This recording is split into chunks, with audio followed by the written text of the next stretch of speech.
Lalu selain itu biasanya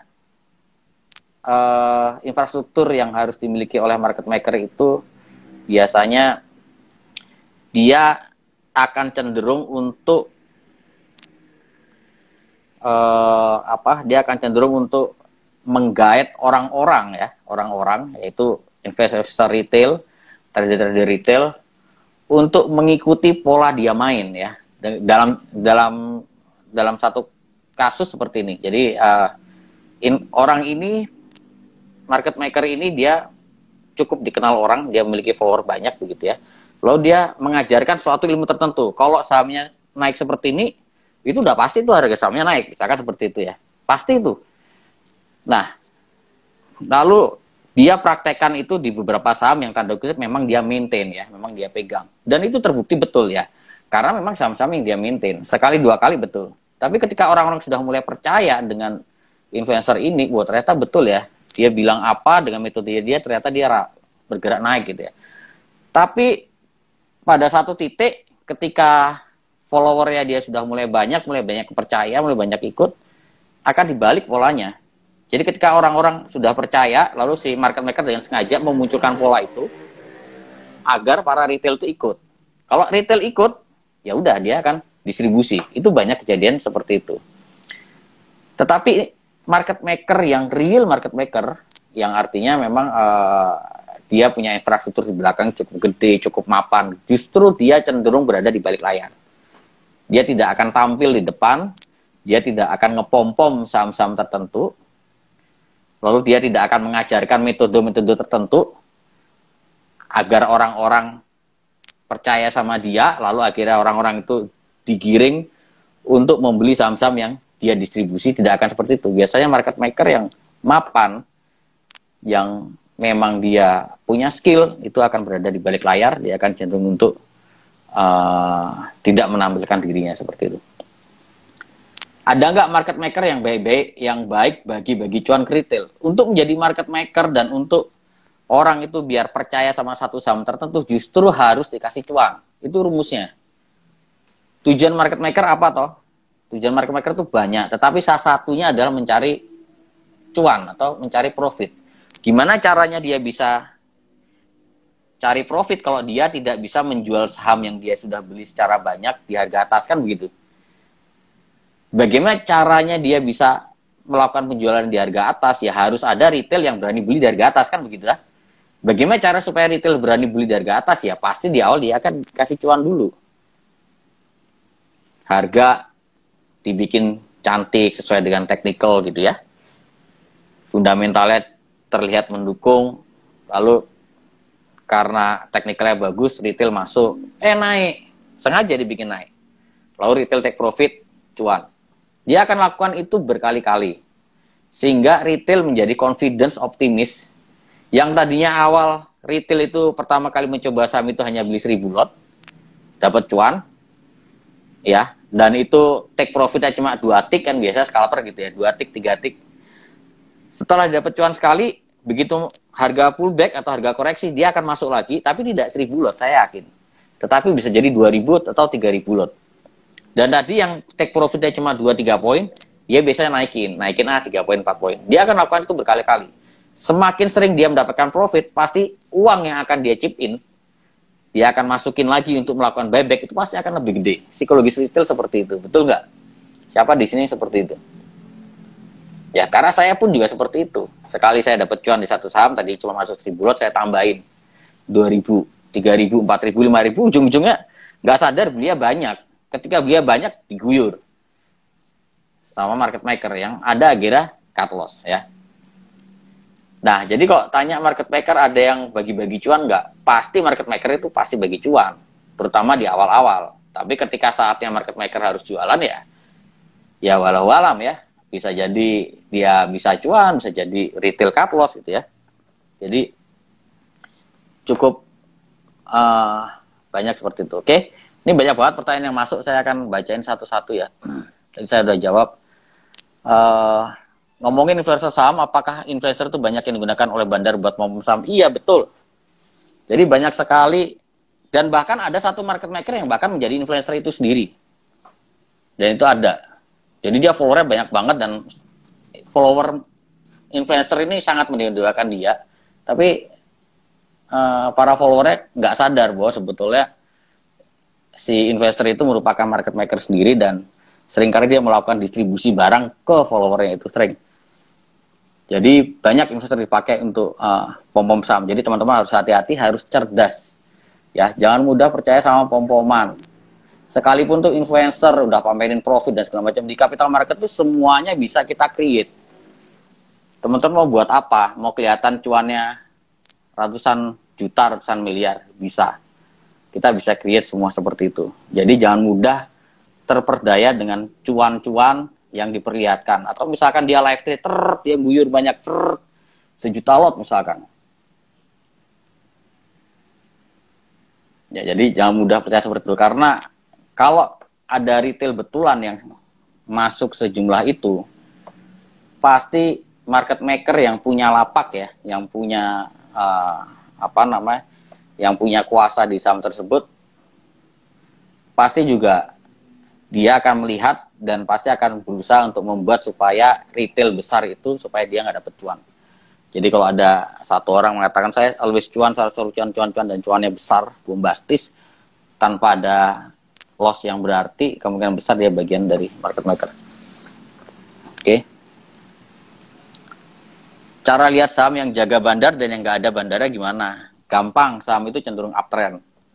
Jadi kalau ada satu saham cenderung uptrend pun, kalau koreksinya nggak lama lalu dia lanjut bergerak naik, ya itu biasanya dia jaga.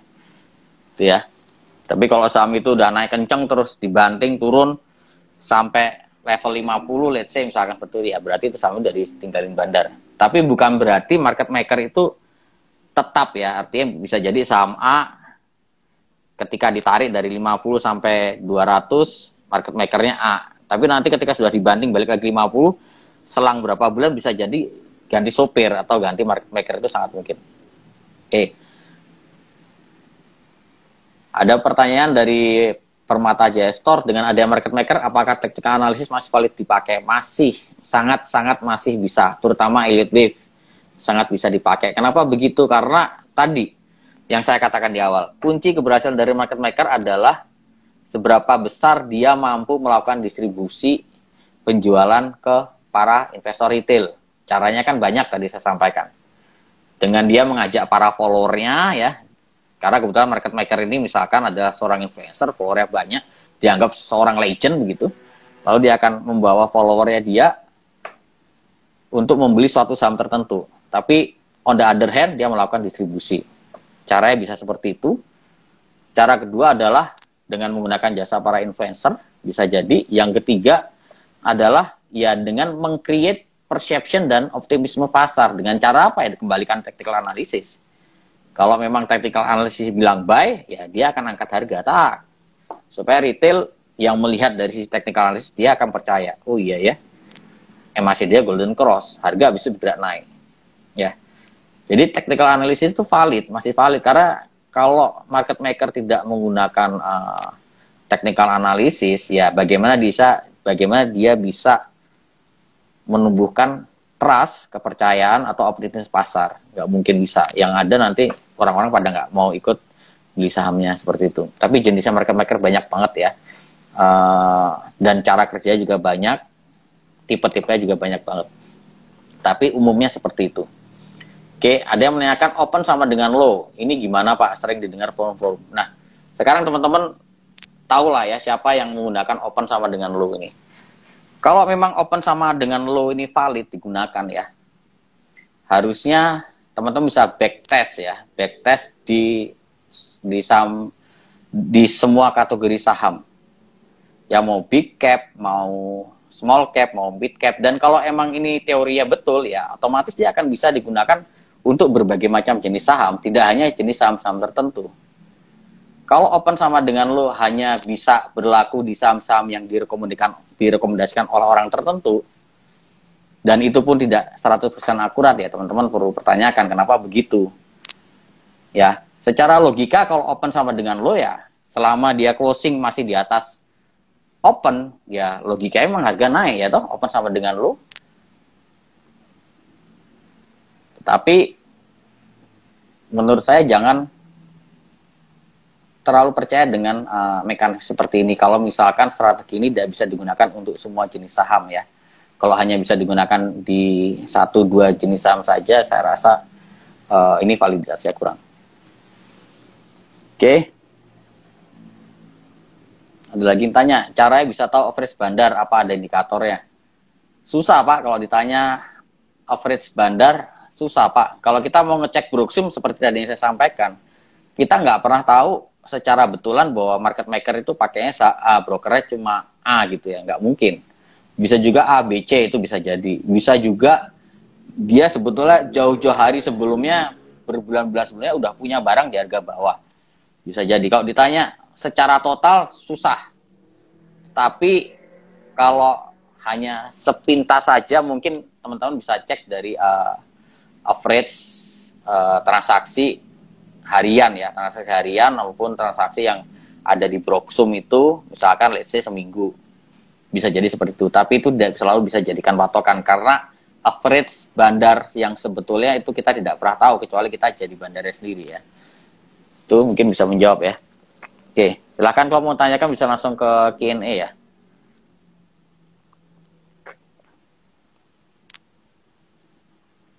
Nah, satu lagi ini menarik ya, dicermati bahwa Pak Daniel bilang menyarankan anti cut loss dan suruh bikin 9 RTN. Itu menurut saya ridiculous ya, itu konyol sekali. Kita sebagai trader harus cut loss kecuali Anda menjadi investor. Tapi kalau Anda investor, ketika Anda beli saham, itu pun tidak mungkin beli saham-saham yang harganya sudah mahal, laporan keuangan jelek, rugi, PR-nya udah ratusan kali, PBV-nya belasan kali atau bahkan puluhan kali, ya itu konyol. Kalau Anda sebagai seorang trader, Anda wajib cut loss. Itu harus. Jadi ketika ada influencer yang mengatakan ya kalau turun udah hold aja, nanti kan harga pasti balik lagi. Kalau turun kan itu masih kondisi floating loss, bukan real loss ya, bukan realized loss. Jadi nggak apa-apa dong. Banyak orang bilang kayak gitu ya, kita tahu lah siapa aja. Banyak orang bilang seperti itu, tapi nggak bisa seperti itu. Karena kalau Anda tidak cut loss, yang seneng siapa ya? Market makernya. Jadi ketika harga turun ya Anda harus berani cut loss. Ya. Saya dapat cerita dari beberapa dari satu kenalan saya begitu. Ada satu orang yang sering melakukan live trade bersama dengan member-membernya. Lalu dia sampaikan, dia beli sahamnya sekali bisa banyak gitu ya, dalam satu live trade, jenisnya banyak. Lalu dia sampaikan, yang namanya profit itu adalah saham yang berhasil kita jual saat itu. Jadi misalkan dia beli 5 saham saat live trade, secara bersamaan gitu. Dari 5 saham itu, satu saham naik, misalkan naik 20%, and then dia bisa take profit di situ semua. Sedangkan 4 sahamnya naik, tapi orang-orang nggak sempat take profit, harganya keburu turun. Tapi ada satu yang take profit. Nah, buat dia adalah mengatakan bahwa ini Anda sudah profit loh, karena Anda sudah take profit di sini. Meskipun ketika beli saham A, naik 20%, dia take profit, let's say, dia cuma beli hanya 20 juta, sementara 4 saham yang lain dia beli 50 juta. 20 juta naik 20% berarti dia profit 4 juta, dia berhasil take profit di situ. Buat dia, ini take profit, yang lainnya kalau yang belum kejual nggak apa-apa dong. Itu nanti pasti kejual lagi, tinggal kita sabar aja, ketika naik baru jual, ketika naik kita jual. Yang betul adalah kalau kita berbicara profit, ya kita harus compare dengan isi portofolio kita, cash to cash basis ya. Jadi kalau misalkan kita masuk di saham itu dengan modal 1 miliar, let's say, ya sampai akhir bulan, total realized profit maupun total nilai portofolio harus di atas 1 miliar. Jangan kita bilang kita profit kok. Dari 1 miliar kita berhasil cuan misalkan 100 juta. Tapi ternyata di portofolio kita market value-nya atau nilai portofolio kita udah habis tinggal 500 juta. Lalu kita bilang nggak apa-apa, 500 juta ini kan baru floating loss. Nanti kan naik lagi. Nggak bisa. Secara hitungan kasar ya Anda loss. Karena nilai portofolio Anda awal 1 miliar duit Anda, lalu di akhir bulan Anda take profit 100 juta, sementara portofolio Anda tinggal 500 juta. Ya artinya kan nilai total portofolio dengan profitnya 600 juta, modal Anda 1M. Artinya sebenarnya Anda rugi 400 juta. Jadi hati-hati. Ya, jadi kalau teman-teman mendengar sebagai seorang trader, kita nggak usah hold kita nggak usah cut loss, kita hold aja, itu keliru. Kecuali Anda menjadi seorang investor ya. Oke. Kita cek lagi ya siapa yang tanya. Saya mau bertanya bagaimana cara melihat karakter bandar yang baik dan tidak baik menurut pengalaman Pak Ujian. Bandar baik itu adalah market maker yang ketika harga turun, dia bikin turun, ketika harga memang turun, dia masih kasih kesempatan retail untuk jualan, untuk cut loss gitu ya. Artinya nggak langsung ARB terus gembok kanan. Banyak sekali saham-saham kita lihat dia habis naik kencang, 3 hari 4 hari arah terus, habis itu begitu ARB langsung gembok kanan ya, langsung taruh di over. Jadi retail nggak bisa jualan, besoknya langsung ARB lagi, open langsung gap down ke bawah. Terus kayak gitu. Lah itu tuh bandar jahat, nggak kasih kesempatan market maker untuk nggak kasih kesempatan retail untuk keluar ya. Market maker yang baik pasti dia akan kasih swing. Mungkin ARB sehari, besoknya ARB terus dia akan kasih swing 2 3 4 poin buat retail untuk keluar. Habis itu mungkin baru turun lagi ya kalau memang dia sedang melakukan distribusi.